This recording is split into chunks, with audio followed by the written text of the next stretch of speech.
Palestine went from this to this, and it didn't happen overnight.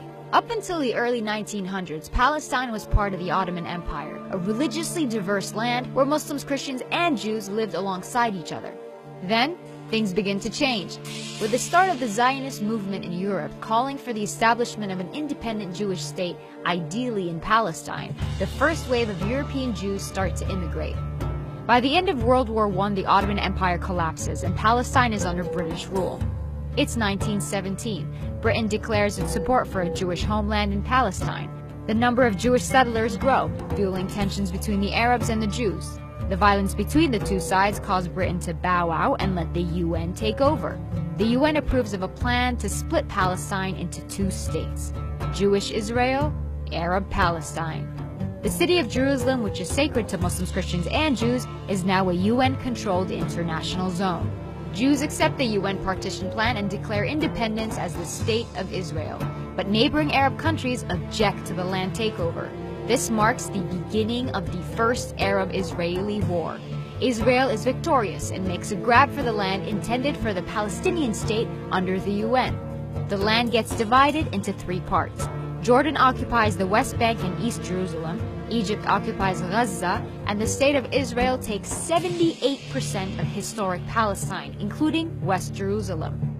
700,000 Palestinians become refugees as a result, and the day is remembered as al-Nakba, the catastrophe. It's 1967. The Six-Day War breaks out between Israel and neighboring Arab countries, and by the end of it, the map looks something like this. Palestine is now fully occupied by Israel.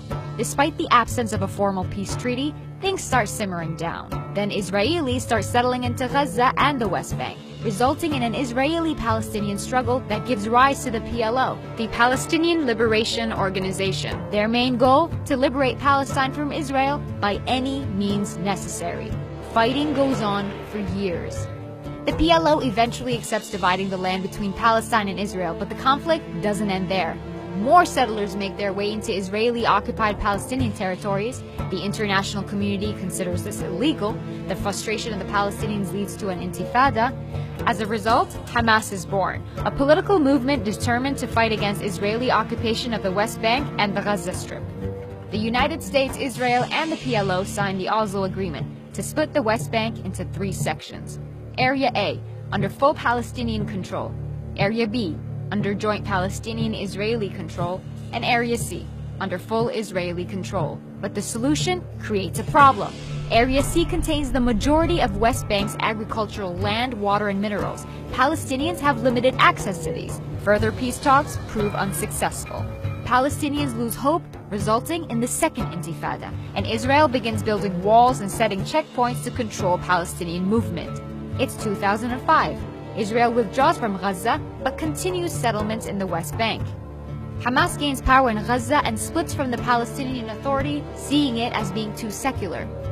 The West Bank and Gaza are now under separate leadership. Israel imposes a blockade restricting any form of movement by land, air, or sea. It's 2017, and this is the current situation of Palestine. There are solutions on the table, but will we see them implemented in our lifetime?